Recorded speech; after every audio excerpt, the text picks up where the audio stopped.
From the heartland of America, focused on God, family, and country, the mouthpiece of the Midwest. This is Dale Carter's America. And I'm back. And Kurt's back. It's Dale Carter's America. Hi. We're here. Yeah. Today is National Pina Colada Day, and I'm glad you dressed for it, Kurt. That looks like a pina colada shirt that you might want to wear. Yeah, sort of. And the headband, what do you got going on there? It's retro rifle. I'm happy to pimp them. It has guns on it. Oh, yeah. nice. These are my favorite shirts. Also, shout out to Alex, the intern, for showing me these shirts. But they're great. Very good. Well, we have a lot to talk about. A lot has happened in the time that I have been gone up to the northeastern part of the United States. We'll share some stories from that. But first of all, we want to thank Bob Watson for being an early believer in Dale Carter's America. Everybody needs insurance. You got to have it on your car, your house, your life, your business, your boat. He's licensed in Missouri and Kansas, and State Farm has surprisingly great rates. And we have Bob Watson at our house. He's watching over us all the time, making sure everything goes well. And when it doesn't go well, that's when you need Bob Watson the most. That doesn't sound creepy at all. He's watching over us all the time. He's a good guy. I ran into him at Hereford House before we left on vacation. Nice. He was there looking good, like he's lost weight, and he's tanned. It's like, man, I want to be Bob Watson when I grow up. Yeah, he's like RFK Jr. He's got videos, he's shredded. I'm thinking he could do more push-ups than I can. Oh, probably, yeah. 816-229-7878. Get a quote today from Bob Watson and his team. They are in Blue Springs physically at 7th and Main, but they are licensed in Missouri and Kansas, and they've got folks all over the metro area who have Bob Watson as their State Farm agent.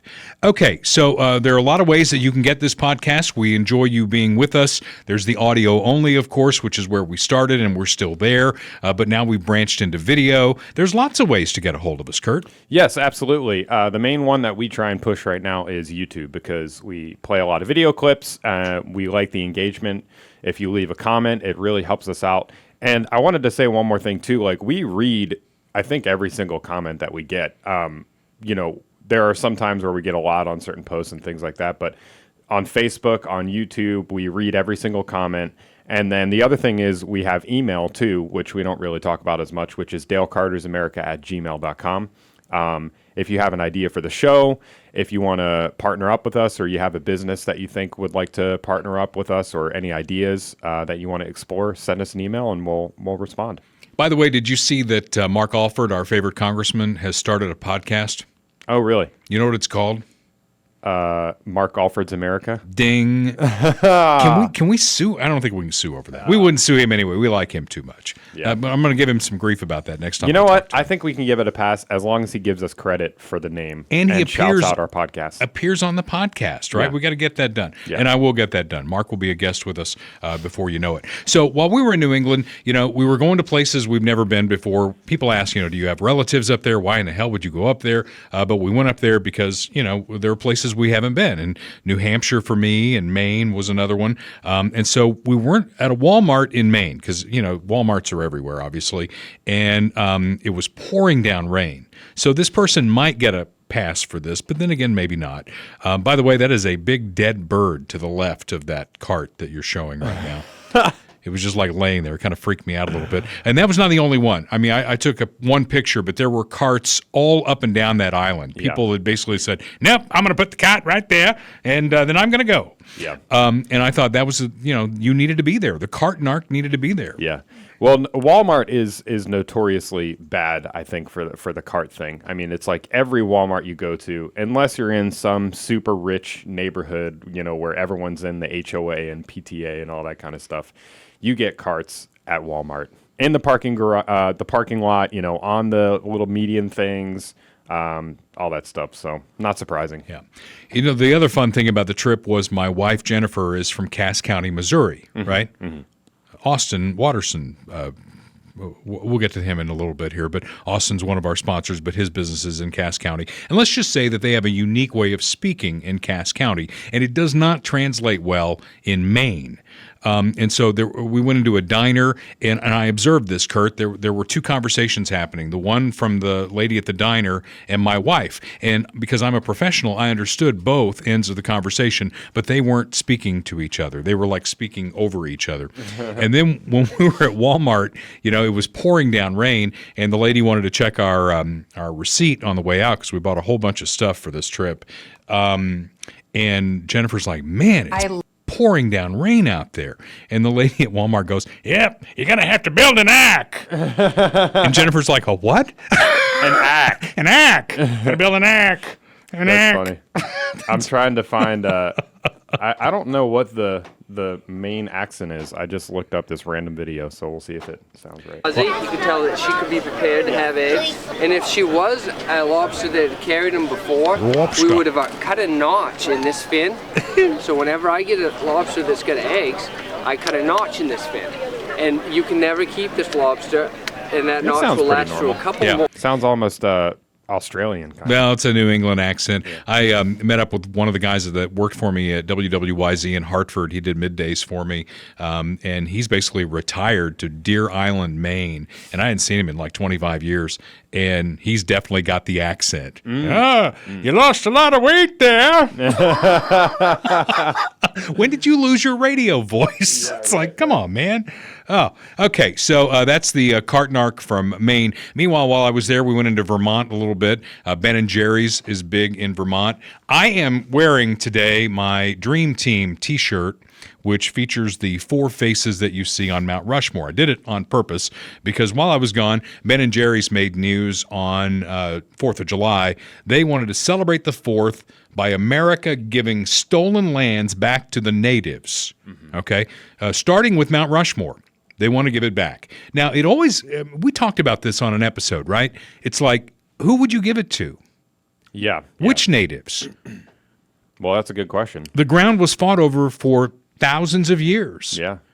We happen to have it now. At some point, the Chinese are going to get it. And then, maybe they'll give it back to us at some point. Maybe when the Chinese take over, they'll give Americans reparations for the stolen land. They really, in colleges that teach marketing, if they still do that, they need to have a class on what's happened in the last year. This is what you don't do as the marketing director for a big company. Yeah. Right? Because basically they're falling into the same sinkhole that Bud Light fell into. And we kind of made fun of Bud Light for a while, and then we said, well, they're no longer the number 1 beer in the world or in the country. Now it's Modelo, a Mexican beer that is number 1. Well, now they're not even in the top 10. Bud Light has fallen to 14th, and they are dropping like a stone. Yeah, I saw in some areas, I didn't verify this, but there was a story that in some areas Bud Light is cheaper than water, like the fancy bottled water. Yeah. You can buy it for Bud Light for cheaper than that. But did you see the follow-up to the Ben & Jerry's No, story? What's the follow-up? So the follow-up,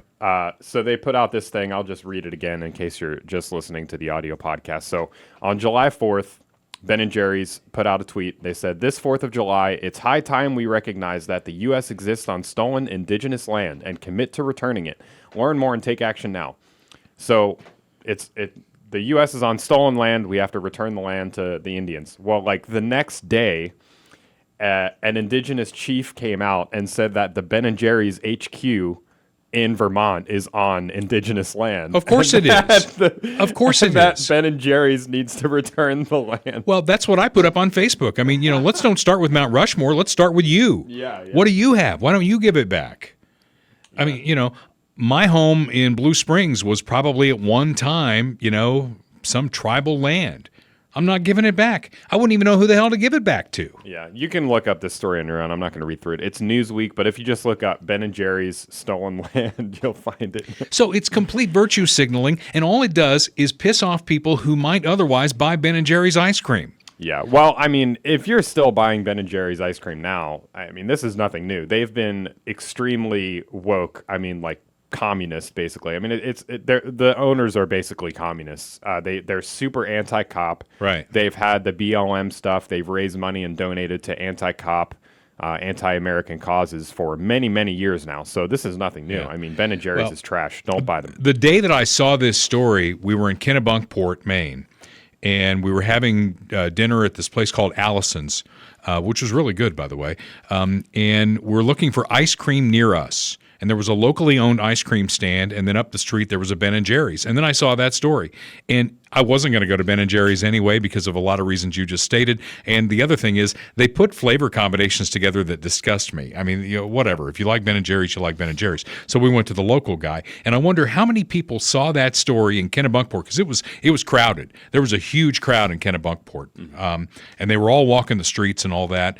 And I just wonder how many of them looked at that and went, that's going to be a pass. Yeah, probably more and more. I mean, but I think they're kind of one of these companies, Bud Light. I think Bud Light's mistake is that their core demographic is not who they're pandering to, right? Like their core demographic is not the LGBT blah, blah, blah.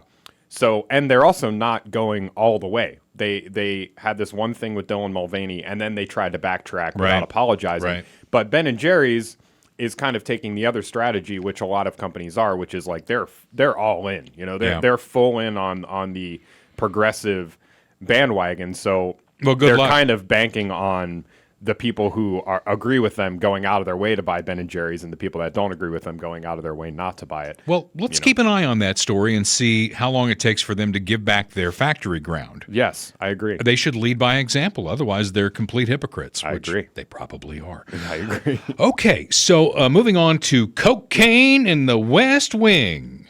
Boy, this has been an interesting story to follow, has it not? Oh, yeah. Yeah.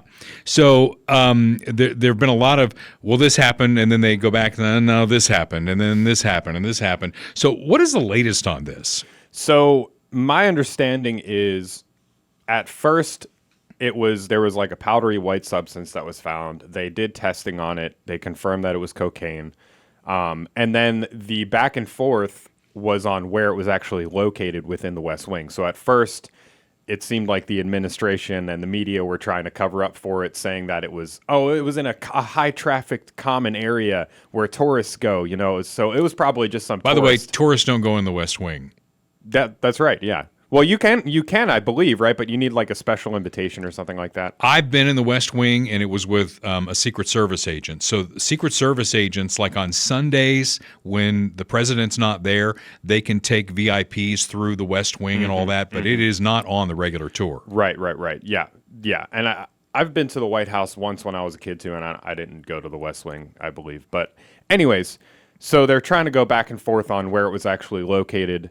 And then where it actually turned out, it was kind of in like a more secluded area, according to MSNBC. Surprising that they're actually reporting on this. Yeah. But cocaine was found in a limited access place near the Situation Room. Average people just can't get in there. So it was not in an area that, normal citizens could have access to. So then it obviously brings up the question of whose it was, why it was there. And then it obviously brings up all sorts of speculation about a certain son of the president, maybe, who has some maybe drug issues, My first thought was it was Gold Bond that had like shaken out of Joey's shorts. Right? Yeah. Got a little Gold Bond. Yeah. I mean, maybe it's his. He's got dementia. He's very low energy. Maybe he needs a little scoop every now and again to keep the cogs turning.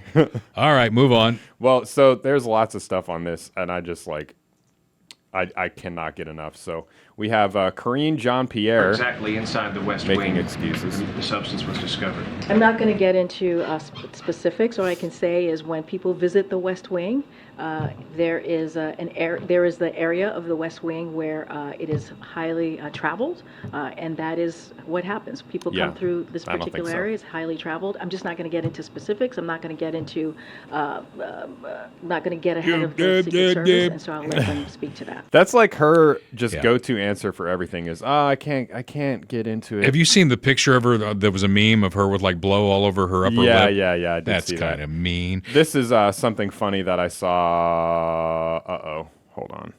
I need to actually find it again. But here it is. So this is sort of related, but this is Joe Biden in as a senator 90s talking about the crime bill. Juxtaposed to some footage of his son. Crack cocaine, no bigger than this quarter that I'm holding in my hand, $1/4 of $1. We passed a law through the leadership of Senator Thurmond and myself and others, a law that says If you're caught with that, you go to jail for 5 years. You get no probation. Wow. You get nothing other than 5 years in jail. Judge doesn't have a choice. Under our forfeit. There you go. Joey B talking tough like I talk. Yeah, what happened to that guy? I know, right? Yeah. And then you were wondering about, what would happen if this was Don Jr. Can you imagine? Yeah. I mean, I can't imagine. Well, first of all, when it came out, even MSNBC, who has now dug deeper into this thing, I mean, they were making a joke out of it. They were joking about it. It's like, oh, yeah, that's funny. Ha, ha, ha. Now, can you imagine if this happened during the Trump administration? And somebody asked me on Facebook if I was jealous. And I'm like, I'm not jealous. I'm just pointing it out. If it had happened when Trump was president, you would have had wall-to-wall, 24/7 coverage on this thing. Yeah. And they would have said, we have an insider in the White House who says the president was doing blow off a hooker's ass straddling the Resolute desk. Yeah. That's what they would have done, right? Yeah. They probably would have impeached him again. Cocaine in the White House? Impeachment articles underway. That'd be a hell of a story, though. It would. But, I mean, one thing that is true that I kind of did a little digging on is, I mean, tons of people were constantly speculating about Don Jr. doing cocaine because, he's very high energy. He's kind of a little wiry. Right. And so this is a clip that I found from The Daily Show when what's his name? Trevor Noah was still doing it. So, and this is pretty funny. I'll give it to him. It's fairly decent. Want a news show that parties? The guys in the room here are like, oh, hey, okay, wait a minute. Watch Cocaine News with your host, Donald Trump Jr. Let's see which way the wind is blowing. Hot takes. If Lizzo's oppressed, then so am I, right? Hard drugs. We're like, wow, it's crazy. You don't have ideas? And all the finger quotes you can handle. The Inflation Reduction of Violence of January 6th. I hope Trump comes. I'm going to punch him out. This is my moment. I've been waiting for this. For trespassing on Capitol grounds. I'm going to punch him out. I'm going to go to jail. And I'm going to be happy. Cutting up fat rails of journalism. Just insanity after insanity. They'll come up with a way to word it and say, well, this isn't exactly what we're doing. Human would also have man in it. We could just move to a blue state, basically. So anyways, you get the idea. I get the idea. I mean, they're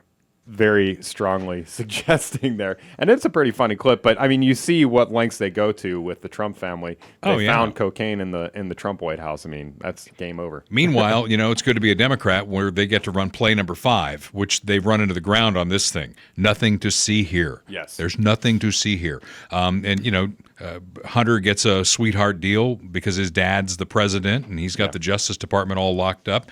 Anybody else, any of us who went through the same things, a felony gun charge, tax evasion, you think we'd get like probation? Or even crack cocaine. I mean, listen to what his dad was just saying. Oh, yeah, I know. About crack, 5 years minimum. That's what he said. Yeah. All right, so there is all of that. Have we covered all of that? Yeah, I think all we right. can move on. And then, I was in New York briefly, very briefly. I flew off my vacation, I flew out of Bangor, Maine. Have you ever been there? Bangor? You brought her. I think that'd be a great name for a strip club, wouldn't it? Yeah. You can look, but you can't bang her. Anyway, what a hole. I mean, it made me feel really good about coming back to KCI because that's an international airport and it is an absolute dump. In fact, the day before I came home, Kurt, they closed that airport because of a crack in the runway that they had to go out and fix. Oh, God. So I'm driving from the middle of nowhere in New Hampshire, Mount Washington, over to the airport, and my GPS, thank God I had that because it was like 5 miles to the next turn, 1.4 miles to the next turn. And then it kept telling me the Bangor airport may be closed today. I'm like, that's just awesome. And then, not to be a profiler here, oh boy, this could be taken out of context and really get me in trouble. But the pilot who came on through the intercom obviously had a Middle Eastern accent, okay? And we flew into New York. That was the halfway point for me. And instead of over water to land at LaGuardia, first time I've ever done this in New York, we came down the north side of Manhattan to the west side between New Jersey and New York, and we're flying right next to the buildings. What do you think if you've got a window seat and you're looking out seeing buildings in New York and you've heard a Middle Eastern accent on the intercom? What are you thinking, Kurt? I can only imagine. Please don't turn left. Yeah, Please don't turn left. And then we flew down over the Statue of Liberty. I got a great picture that I put up on Facebook, basically flying right over the Statue of Liberty, and then cruised right into LaGuardia. And unlike what's happened, I mean, have you followed the news on this? That travel has just been a nightmare. It's on my personal Facebook page. Travel's been a nightmare. Thousands of flights canceled, and mine wasn't. In fact, I got home 15 minutes early. Pretty cool, huh? Nice. There's baby Harry sleeping. There it is. How about that, right? I took that out of the window of the plane as we're flying over the Statue of Liberty. It's a tiny picture. But well, I'm sorry. What are you going to do? Wow, I was several thousand feet up and zooming in. Yep. All right. So anyway, while I was in New York, I saw this story against a backdrop of falling math and reading scores. Wouldn't you say that that's probably the most important educational story right now is the falling math and reading scores and falling further and further behind China? Yeah, I mean, it's one of them that I think the most important education story is just our education system falling apart in general. No good outcomes with math and reading, and then they're teaching all the woke stuff and the LGBT stuff and the racial grievance and everything like that. Yeah. It all kind of plays in. Well, we'll get into some educational stuff here in a little bit with affirmative action and all that when we get into the SCOTUS section of the podcast today. But in New York, the mayor there announcing that this fall, K through 12 students, kindergarten through senior in high school, will now be required to have 2 to 5 minutes of mindful breathing exercises every day. And he says it with a straight face. Let's see if I can drop the needle here. For a moment, particularly to our educators who are here, and I just want to really thinking of talking about some of the great things that you could take me out of Brooklyn, but Brooklyn for president in the largest borough. It may take a while to get there. Just trust me when I say that's... Well, I have the story pulled up here, too. Yeah. So, mindful breathing exercises. Yeah. You ever practice that? I mean, it's very zen. I guess. I mean, should we do it right now?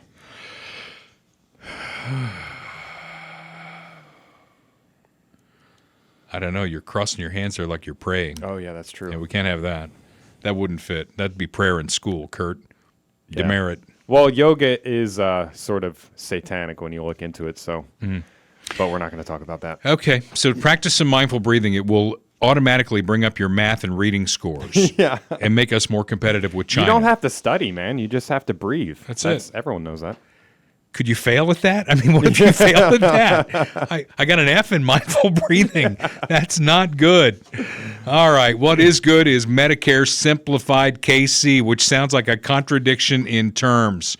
But Kirk Doris is with us now on Dale Carter's America, and he's got a full-service Medicare insurance brokerage. 3600 South Nolan Road, Suite F in Independence. You can reach them on the phone at 816-701-6661. Their website, again, is MedicareSimplifiedKC.com. String all that together, and you get to Kirk Doris's company there. And it's important. If you're turning 65 soon, or you've got a parent who's turning 65 soon, you've got a relative who's turning 65 soon, they're going to be in front of a lot of letters that won't make any sense. Parts, Medicare Part this and Part that, and all the other things that go along with it. Do you need supplemental insurance? How do you navigate this maze? They'll even come to your home. They're great folks, and they will explain it, navigate it, and it's at no cost to you. Mm-hmm. That's the important part for me, right? It would be an important thing for me. No cost to you. They'll carefully explain how working past 65 will impact your need to enroll or not enroll in Medicare. Prescriptions, what's that going to look like? Over a decade of service to the greater metro and surrounding area, MedicareSimplifiedKC.com. They're in Independence. Here's the phone number again, 816-701-6661.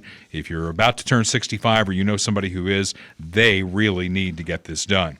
Yeah, and also, if you have questions about this as well, we did have Kirk on the podcast last week, the one with Gary McNamara. So watch all the way to the end because he answers a lot of these questions too. So it's all very helpful information. If it's stuff that you're looking into, if it's stuff that you have questions about coming into retirement, make sure to check out that podcast, and he may answer some of those questions for you as well. Then as soon as you're done, head to Funhouse Pizza, 50 Highway in Lee Summit, 7 Highway in Blue Springs. Jim Dingman's pizza places with always something fun going on. He was selling his tickets for the Germany game. The Chiefs are going to play the Dolphins over in Germany, and he was going to sell those tickets. And then he put up a tease that said, we're going to have lots of drawings throughout the fall for concert tickets, Chiefs tickets. He gets access to all that stuff and gives it away at Funhouse Pizza in a very fun way. So if you're thinking about, a little party, you got Little League, you got Pee Wee League football coming up. There's always a team banquet or something like that. Funhouse Pizza is a great place to have it. 50 Highway in Lee Summit, 7 Highway in Blue Springs, where families gather in a fun family atmosphere.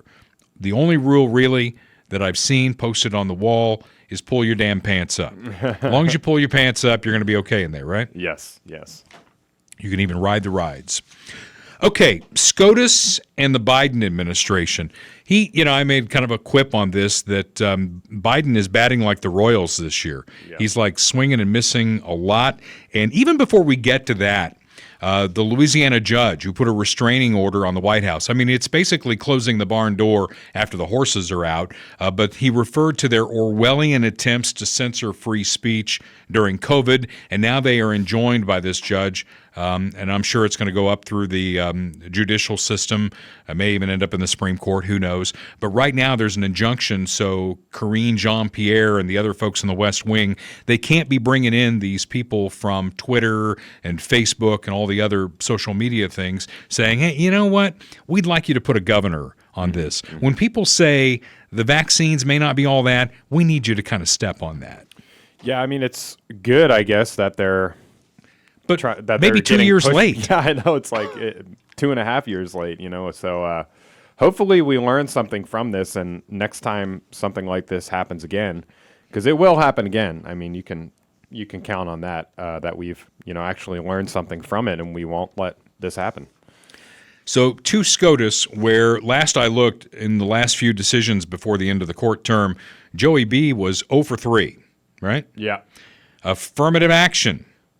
Oh, my God. Now we can't look at race on bringing people into college. Whoopi Goldberg says, what's next? I don't know if this is actually the same clip, but this is a good clip of her talking about it. The Supreme Court has upset a 45-year precedent, ruling it unconstitutional for universities to consider race in admissions. Now, the 14th Amendment is supposed to promise equal protection. But if everyone was actually treated equally, we wouldn't have had to put in affirmative action. Amen. She just made my point. She made my point, Kurt. Yeah. We don't need it. She's so smug and just like self-entitled. She's like, you need to listen to me now. I'm a black woman. Yeah. You need to listen to me now. It's like, shut up. She's like, what's next? No women in school? Now, think about these two suits. They were brought by Asians, by the way, not white supremacists. Let's make that clear. It was probably Asian white supremacists. Asians, right?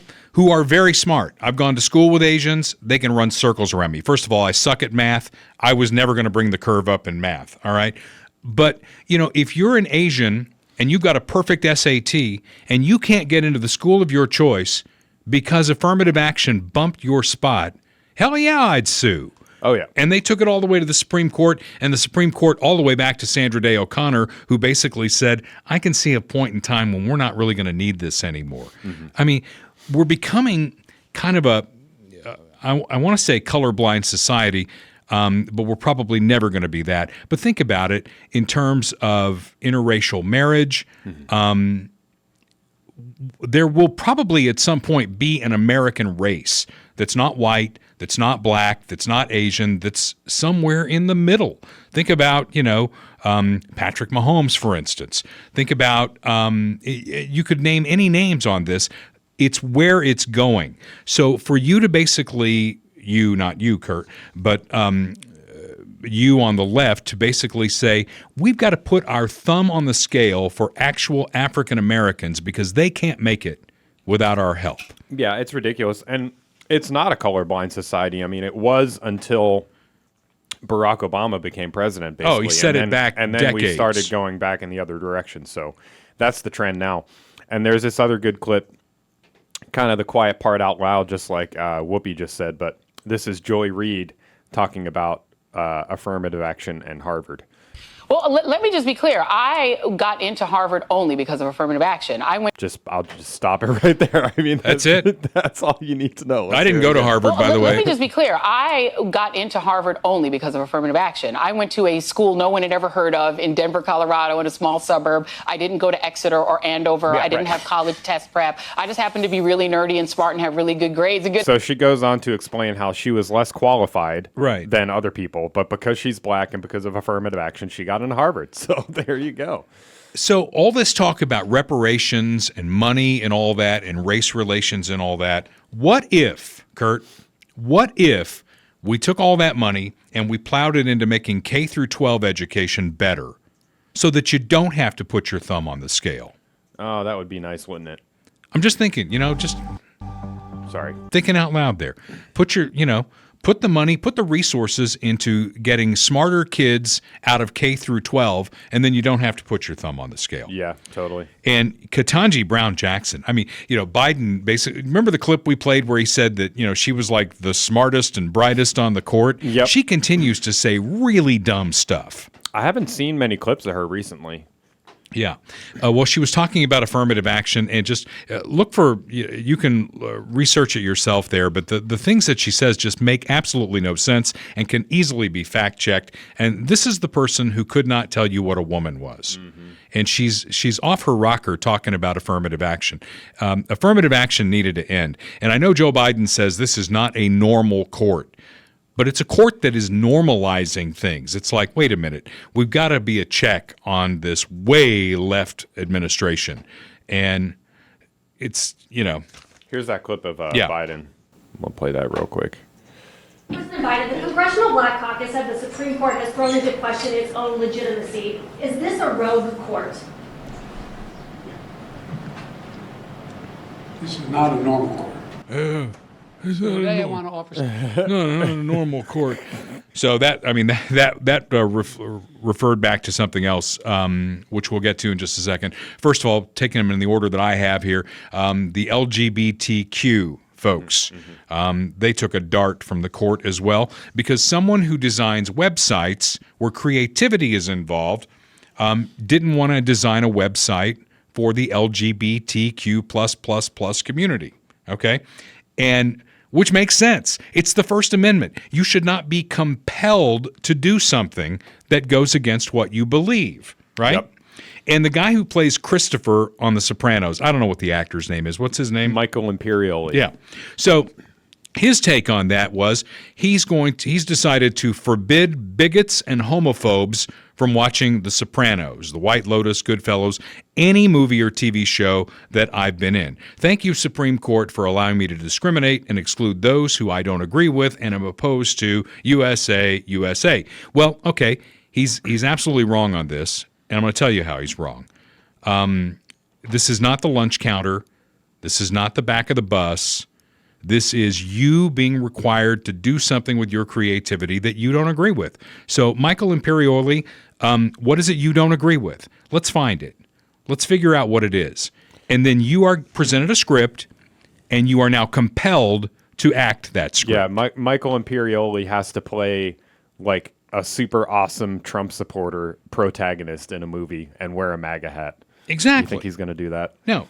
So that's the issue. Really, I'm fine. I'm totally fine with this take. I mean, it's obviously stupid, but like, if he wants to, obviously he has no power to actually control who watches. But he the doesn't show. understand the But issue. That's my point. If that point. was actually a thing where they're like, all right, Trump supporters are not allowed to watch blah blah blah. I mean, that's fine. You know how much money they'd lose? They would go out of business immediately. And that's kind of the whole point. My point with this is people should be allowed to forbid whoever they want from doing business with them for whatever reason. And a big part of that is because sunlight is the best disinfectant. If somebody's really like racist, right? Hypothetically, I don't think this would ever happen, but let's say hypothetically you have like the owner of a Denny's who's just like the most racist guy ever. And he's like, no black people in my Denny's. And he just puts a sign on the door and says it, I mean, that guy's going to go out of business so fast, faster than you can count to 10. But if he didn't, if he was forced to, then he gets to be secret. He gets to be a secret racist, and he doesn't have to actually expose himself. So I think that this is good on all counts. And if people want to complain about it, that's totally fine. What was the story a while back? You know, the baker who was compelled to make an LGBTQ cake. Yeah. Would you really want to go somewhere to get something you're going to eat? Exactly. That somebody didn't like you made? Yeah. I mean, you know, would you really want to do that? And in that case, they went, the patrons, the people who were trying to get the cake made, they went out of their way specifically to that guy because they knew that he was Christian and they knew that it was going to cause a scene. They wanted, they were the ones that were digging all this up. They didn't just go there for a cake and then, you know, were surprised by him not wanting to make the cake for him. They knew that this was going to be an issue. They went out to him specifically to cause a scene. And so that's obviously not what it's about. Yeah, there's tons of bake shops. You can get a cake made by anybody. Well, now the Supreme Court has upheld that you do not have to be compelled to use your creativity to do something that you don't agree with. And I think it was the right decision. Christopher, you just don't get it. Yeah, Christopher. This is what Christopher needs, a little bit of tough love language warning.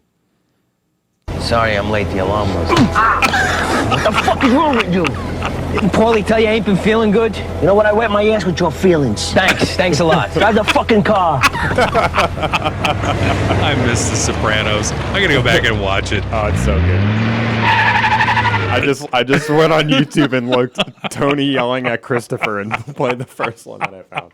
That's funny. There's okay, hours and hours of that. So the third swing and a miss for the Biden administration, and you knew this was coming. He knew this was coming. This is, you know, he didn't want to do this, right? Yeah. He was, from everything I'm hearing, this was a Kamala Harris push. This is like, you know, this is something we've got to do, and Joe didn't want to do it. And then he did it, and then it was out there, and then it went through the Supreme Court. Well, guess what? The court rules in favor of the separation of powers. Congress did not give the president the authority to forgive, or in our world, to move student loans. And again, Biden says it's not a normal court. And the comparisons out there on the left have been twofold. One to the PPP loans, which I'll talk about, and the Trump tax cuts. It's the left media, and they are completely flailing here. Let's talk about PPP loans. In an effort to save the economy during a global pandemic, the Congress of the United States passed this law for PPP loans, right? The company that Kurt and I work for took a PPP loan. Mm-hmm. When you took a PPP loan, if you employed all of your people, checked all the boxes, that loan could be forgivable in an effort to keep our economy open, okay? So that's one thing. And then you've got the Trump tax cuts. It's like, whoa, billionaires got all this money. We can't carve out a little bit for these people over here? Okay, that gets us into a whole discussion of Bidenomics versus Reaganomics, which is the next section of today's podcast. But simply put, all the Trump tax cuts did was tell people they could keep more of their money. That's one of the fundamental misunderstandings about this government. It's not their money. It's our money. We're giving them our money somewhat voluntarily in order to pay the bills of the government. It's never enough. And those Trump tax cuts, have you seen receipts to the government, to the Treasury? All-time high. Yep. And we still have a $32 trillion hole.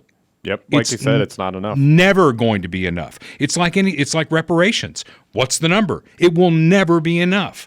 And that's what the Trump tax cuts did. So comparing them to the president taking a group of people who would probably be likely to support him and say, you know what? You've had a rough time. We're going to forgive $10,000 in loans, $20,000 if you had a Pell Grant. We're just going to forgive it. It's just going to move away. You don't forgive it. It just moves on to somebody else who probably didn't take out a student loan, maybe didn't go to college or already paid off their loan. It's a complete bribe, and the Supreme Court said no.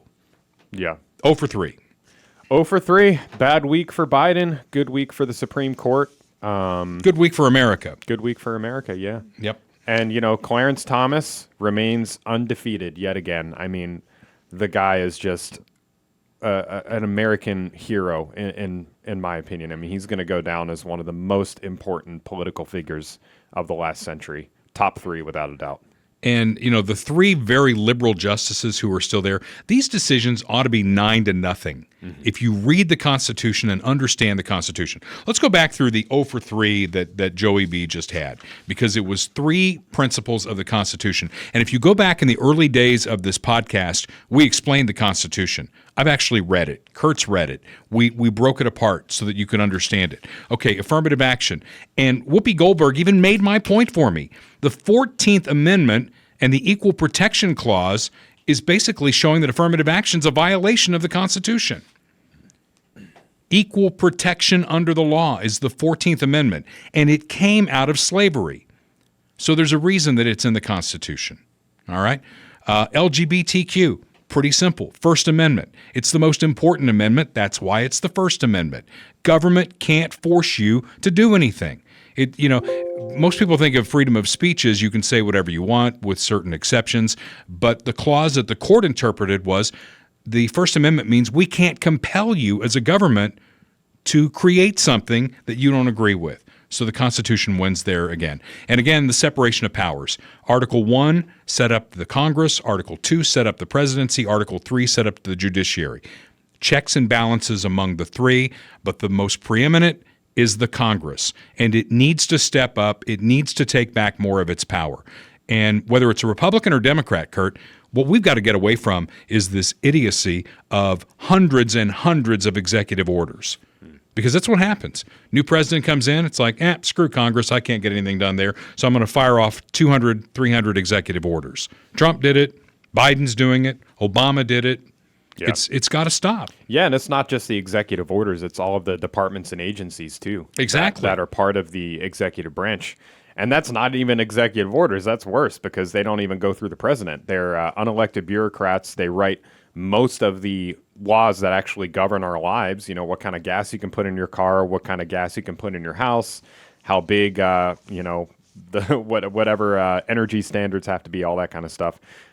Educational standards, taxes, all of that. So it's far-reaching, and something needs to be done about it. And we're going to talk about that later, actually, with Mr. DeSantis. But as we go through the mess that we're going through, and trust me, again, remember what I said a couple of podcast episodes ago?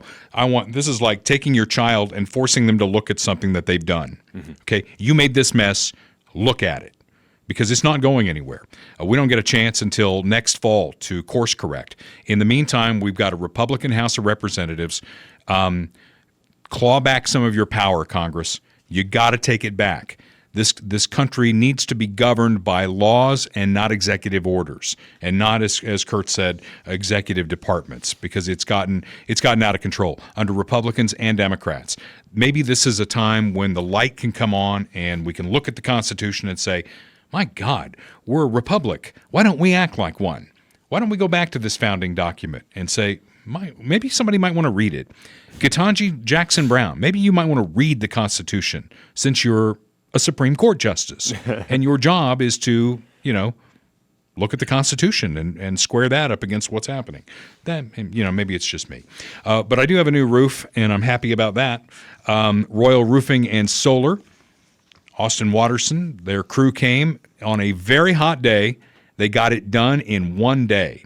And I don't have a small house. So they did a fantastic job. I think that's Austin's website there. If you need to have a roof done, make sure these folks are looking at it. They're not fly-by-night. They're a Cass County company, family-owned and operated, and they stand behind their work. 816-540-7057. They cover my house, and I'm happy about that. They also do solar, and that's really the area that he's getting into. Now, I'm not going to own my house long enough to recoup the upfront costs for that. But if you're in your forever home and you're tired of the electric bill going through the roof because of Joey B's inflation and your gas bill and not knowing what's happening there, the power of the sun can power your home. And Austin can tell you all about that. Tax credits and grants for small rural businesses, ag producers as well. Make sure you check them out. Royal Roofing and Solar. Big believer in Dale Carter's America. Yeah, they came out like what was it, last Saturday? It was like 98 degrees out that day. It was insane. And Yep. they were up there on your roof, so they're dedicated to the work. They were up there and they got it done quickly, and we're out of there quickly. And it looks fantastic now. And now I don't have that shake shingle roof. And you talk about the government. If you live in a neighborhood that has an HOA, that's its own government, right? Yeah. And they've got their rules. Yeah. And in 2005, I had to replace the roof on my house, and they had the rule in that said it had to be shake shingle. And I want to say like the day after mine was done, they took that out of the HOA rules. Oh, wow. So I was one of the last shake shingle roofs in Deer Run, and now there's a few more, but I am not one of them. There you go. Thank you, Austin. Bidenomics versus Reaganomics. Bidenomics, this is so funny because this was basically Republicans making fun of him, and he's like taking it on as an honor, right? Mm-hmm. So now I wanted to kind of compare Bidenomics versus Reaganomics, okay? In Bidenomics, the basic premise behind it is you can't do it without us. Mm-hmm. You got to have us. All right. Biden always talks about, and he doesn't do it in specific terms. Have you heard his speech when he can get rolling on it? It's about growing the economy from the bottom up and the middle out. Yeah. What the hell does that even mean? I don't know. I mean, it's the same thing. It's always with his speeches, with the vague talking points and just the platitudes and blah blah blah. It's because the truth is, most people don't really understand economics like at a deeper level. I mean, I don't even really understand a lot of stuff. I understand the top level concepts, but it's true that every president speaks that way. They talk about creating jobs. They talk about this is the numbers of jobs we created. Which they don't. It's all bullshit. Yeah. No matter which side says it, that is complete bullshit, right? Yeah. So what it comes down to is how much money do we need to take from the private sector, filter through government to make a difference? Mm-hmm. And is it making a difference? They talk about trickle-down economics. That's what they always label Republicans with. Trickle down, trickle down, trickle down. This is trickle down. Mm-hmm. It's basically stealing money from the private sector that's used to grow our economy on the private side, putting it into a government program. And again, we've talked about it's never going to be enough. Mm-hmm. We have record receipts going into the Treasury now, and it is never enough. And where are Biden's success stories? What does he talk about? He talks about, the bipartisan infrastructure deal. I mean, he talks about jobs, but JOBS. He didn't really create any jobs. He allowed the economy to reopen after COVID, sort of. Remember when Trump was on his way out? He said, "Look, we built this economy. If he doesn't do anything, it's going to be fine." Yep. And, of course, he went to work on his executive orders and basically made us energy dependent again, and all the foolishness that came out of his pen. And then that's where we are today. And then every month as jobs came back from COVID, he was out in front of that saying, look what I did. Look what I did. Yep. And I'm telling you right now, whether it's a Republican or a Democrat who says it, government does not create jobs unless they are government jobs. Right. And if they are government jobs, you and I are paying for them.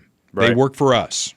Yeah, it's so true. It's so true. Like we always say the government can either get in the way or get out of the way of the economy, and that's still true today. So, and that's Reaganomics, the government getting out of the way.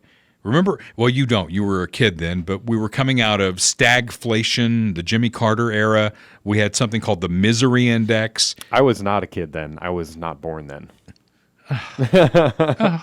Almost had a language alert there, but I held it in, Kurt.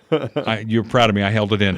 Okay, so I was in the early days of my radio career, but I saw what was going on there. The first mortgage I had on my house, the first house I bought in 1985, was like double-digit interest rate. It was like 12% interest rate on the house I bought. Okay, the last time I refied my house that I have now, that's going to get me to the end on it, 2.5%. That was under Donald Trump. Yep. Okay. Where are we today? You see where rates are today. 7, 8, something like that. So Reaganomics went with tax cuts, giving the producers of wealth in this country, the producers of jobs in this country, more of their money back so they could invest it. And the question becomes, who do you trust more? Do you trust the government more or the private sector more? Yeah. I trust the private sector more. I agree. And it's also just like, trusting yourself with your own money. I mean, it's and just looking at your receipts. I mean, I put up a meme on the screen there. Everything's more expensive, and wages are not going up for most people at the same rate as inflation. So you're paying more for gas, you're paying more for food, for household items, for energy. I know that Evergy here in Kansas City is rehashing the way that they're doing their rates. I think in the fall.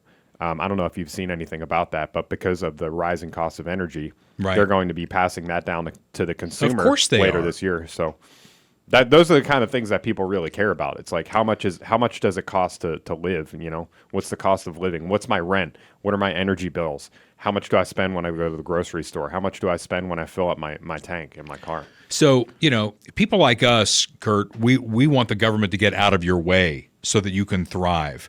Do what government does best, which is a list of maybe 5 things. But Democrats continue to run play number 2 over and over again. Somebody has something you don't have, and that's not fair. They want to compare what you make to what the CEO of a company makes because they want to get that envy going. And if you've got envy of somebody else and what they have, they can create this chasm, and they can only fill it with another government program and more tax money. We're going to take money away from those bastards. Yeah. And if we take money away from those bastards, your life's going to be better. Is your life better? Well, I mean, I've talked about this before. The narrative on that has definitely changed. I mean, it's been this way for a little while, but I think, at least, maybe it used to be kind of about like funding the government. It's like we need taxes so that we can fund X program. That was the idea. Y program. But now it's like actually punitive. Right. It's like the rich need to pay their fair share. It's not even, they're not even talking about what the money's going to. It's just like rich, bad, you know, and it's painting them to be the bad guy, and it's punitive against those people just for the sake of like getting them, basically. And that's something that's pretty new, I think. Is very dangerous. One of my heroes in economics, at least on a personal level, is Dave Ramsey. And you can catch his show pretty much anywhere in America, read his book or whatever. But, you know, it's not about envy. It's about you. What are you doing? And if you follow his baby steps, as he calls them, you can become a millionaire. Yep. Just going through the steps that he lines out for you in your own world. It's not about what Bob Iger makes at Disney. You know, it's not about what Bill Gates makes. It's not about what Jeff Bezos makes. It's about what you make and what difference you can make in your life. And we're not in a zero-sum game here. And I think that's what the Democrats want you to believe. We're in a zero-sum game. If I take money away from Bill Gates, you know, you get it. No, not necessarily. Bill Gates can create his own empire over here. You can create your own empire over there. And if we improve K through 12 education, imagine what this country could be. Yeah. And it kind of goes across all of these issues, like between rich and poor, black and white. The left is always trying to divide us. Of course they are. On these grounds. And a lot of it is like removing agency from people. You know, they want you to think that if you're poor or if, you know, you come from a lower income family, that there's nothing you can do about it. Nothing's your fault. Everything is oppression on you.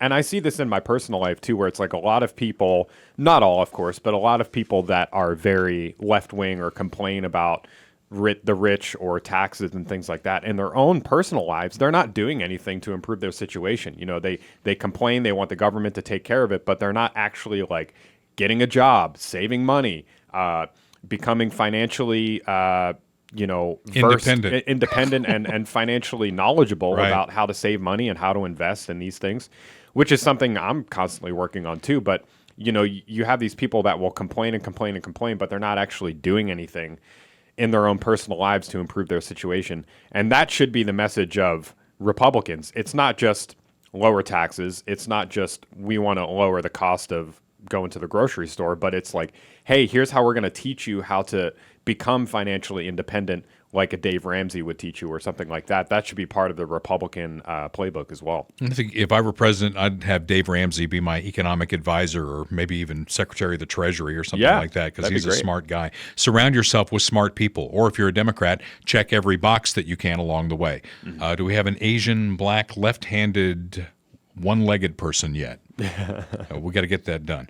Okay, so we move on to Midwest GI Health and Wellness. Dr. Mark Taormina, we appreciate him being with us here on the podcast. Get your colonoscopy. Certain things I'm going to rail on. The Medicare KC thing. Learn those things. You got to learn those things. And if you're age 45 or older, you got to get your colonoscopy. And kudos to superfan Mark Zarda. Today is his day. Yay! He's getting his colonoscopy. He was messaging me yesterday all the stuff he had to drink, and I said, hey, think about it this way. You're probably going to lose 7 pounds, right? Maybe the hard way, but you're going to lose 7 pounds, right? He's probably getting it done right now and then you as get we to record this. You get to take a nap. Dr. Taormina comes after you wake up from your nap and tells you either you got a clean bill of health, we'll see you in 10 years, or, we took some polyps, but we're going to get in front of this and it's going to be fine. But if you catch it early, that is the key with colon cancer. And that's why we appreciate having those folks with us. And of course, Dr. Taormina also sponsors something near and dear to my heart. It is the Midwest GI Health and Wellness Full of Shit Award. Are we playing that first? Yes. Okay. You're full of shit. All right, thank you. Now shush. You are speaking shit to me. You full of shit. You understand that? You full of shit. All right. So, and this may come as a shock. Because, from the very beginning of the candidates emerging for 2024, I've been on the Ron DeSantis bandwagon. I still like Ron DeSantis. There are things I wish he would do a little bit differently. But then I came across a story that said if he becomes president, he will eliminate the Departments of Energy, Commerce, Education, and the IRS. This is what he's saying, okay? And that sounds really good. And we have heard that before from Republicans, all the way back to Ronald Reagan. When Ronald Reagan was elected, he said he was going to eliminate the mistake that Jimmy Carter made, which was setting up the Department of Education. Guess what? The Department of Education is still there. So while I would like to believe it, I feel like he's kind of full of shit. Well, here's the clip. Are you in favor of eliminating any agencies? I know conservatives in the past have talked about closing the Department of Education. Would you do that? So we would do education, we would do commerce, we do energy, and we would do IRS. And so if Congress will work with me on doing that, we'll be able to reduce the size and scope of government. But what I'm also going to do, Martha, is be prepared if Congress won't go that far. I'm going to use those agencies to push back against woke ideology and against the leftism that we see creeping into all institutions of American life. So, for example, with Department of Education, we reverse all the transgender sports stuff. Women's sports should be protected. We reverse policies trying to inject the curriculum into our schools. That will all be gone. We will make sure we have an accreditation system for higher ed, which is not trying to foment more things like DEI and CRT. So we'll be prepared to do both. Either way, it'll be a win for conservatives. What do you think? Well, I mean, I have some thoughts, on this generally, the DeSantis situation. But I mean, do you think that clip is believable? Do you think that he would actually do that? Well, number one, I don't think he's going to do it. I don't think he's going to shut down things. He's certainly not going to shut down the IRS. I mean, that's the money maker of the federal government. I don't think they would let him do that. Right. I kind of like the second part of the clip where he kind of concedes that he's going to be stuck with these agencies, and so he can use them in a more conservative way.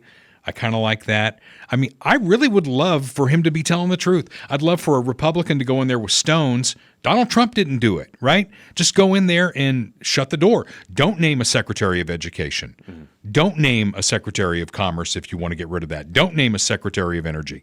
And shut them down. I mean, you talk about executive orders. It's the executive branch. Right. What if he doesn't name a secretary? It's possible. I mean, Republicans have been. I want to believe it, but my hopes have been dashed so many times. Yeah. And when I hear politicians say that, it just sets off my bullshit detector. Yeah, I agree. I agree totally, because Republicans have been campaigning on that for a long time. Not all, but some. There have been Republicans every election cycle that come out and say, "I'm going to shut down the whatever," and even now. Everyone's talking about the FBI, obviously, and the IRS with the 87,000 new agents and all this other stuff. And I mean, there's been some hearings and things, and it's granted, you know, we don't have the presidency, we don't have Congress, but I mean, what are they really doing about it? So we'll see. But it kind of gave me some thoughts on the whole Trump and DeSantis thing in general. Like, he does, to me, come across a little bit whiny sometimes, I think. And, like, his message seems kind of, like, negatively oriented. Whereas where he's, like, always talking about, we're going to stop this woke stuff, you know, right. I've had enough of DEI, blah, blah, blah. He's, like, always kind of punching down.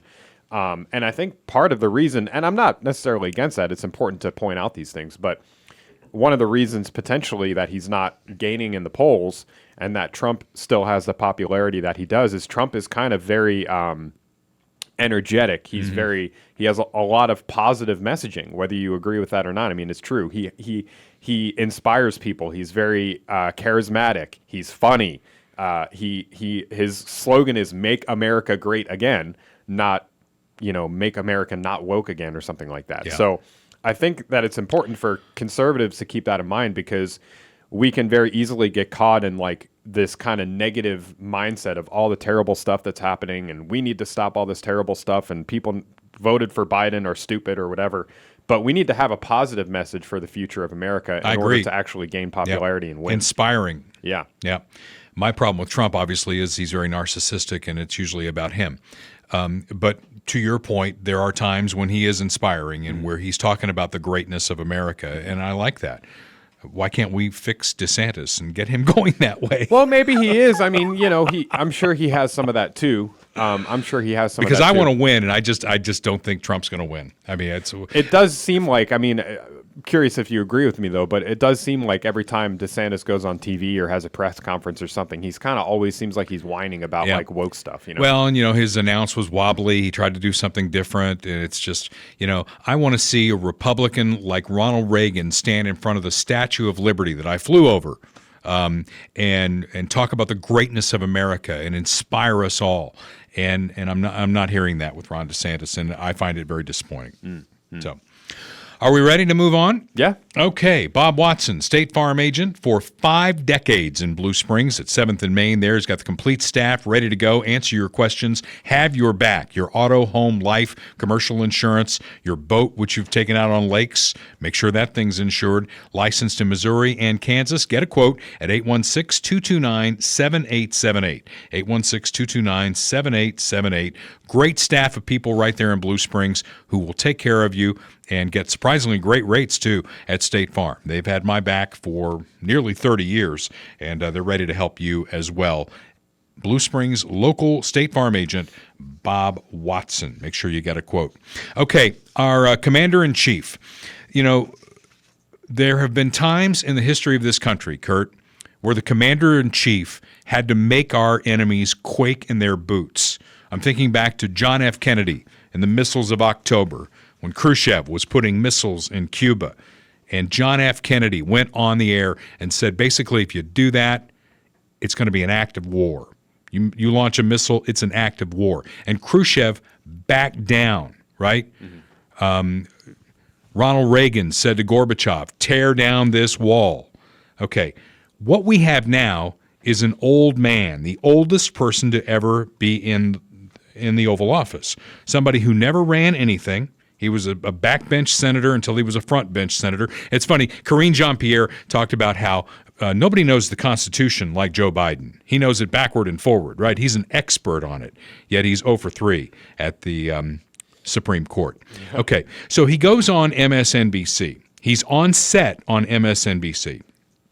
It's a softball interview. Go back and watch the interview. I mean, it's along the lines of what kind of ice cream do you like to eat, all that. Okay, so it's a softball interview, and if you've ever been on television, and I have, if a host is interviewing you, they're going to go to commercial at the end of your segment, right? Mm-hmm. You sit there, you wait until the director says clear, and then you get up.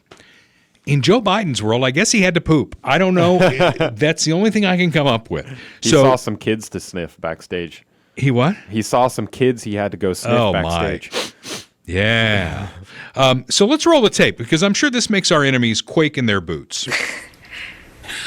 And I Mr. President, thank you. Thank you. Thank you very Nicole, I much. appreciate Great it. to have you. Thank Good you. to have you. Thank you. Don't go anywhere. It's a very exciting day around here. Don't go anywhere as he's shuffling off. Yeah. Did you see this one? I gotta play this. I mean, Okay. this is one of the best Biden clips ever. I honored a group of trailblazing artists with National Medals of Arts and Humanities. The group included groundbreaking Asian Americans like Vera Wang and Joan Shingang, Shanga Kawawa. One more time. Shingang, I'm going to pronounce right. You can't even say I'm going to mispronounce. I can't Joan Shingang, I'm going to pronounce right. Oh. Shanga Okay. Kawawa. So. I think I pronounced it correctly. No, you didn't. She can call me Joe Biden. All right. So how I'm going to wrap this today is if you believe, the Biden message that we've got to punish the rich, take more money away from them, filter it through government so that maybe you get a little bit of it back or somehow they can make your life better and all that. And you realize that they're taking in more tax money than they ever have, but you don't think it's enough. We're $33 trillion in the hole. And this is your messenger for the next 4 years. If you really see the world that way, I guess you're going to vote for him. Yep. And if you don't, start thinking about alternatives, because that's what we've been thinking about since the day this man was inaugurated, and it's going downhill quickly. Until next week, as we observe what's going on in this big wide world of ours, this is Dale Carter's America. The views expressed on Dale Carter's America are Dale's and Kurt Wheeler's. They do not necessarily reflect the views of KFKF or Steel City Media. Comments can be sent to dalecartersamerica@gmail.com. Check back for weekly episodes. Subscribe, spread the word, and give us a 5-star review. Thanks for being a part of Dale Carter's America.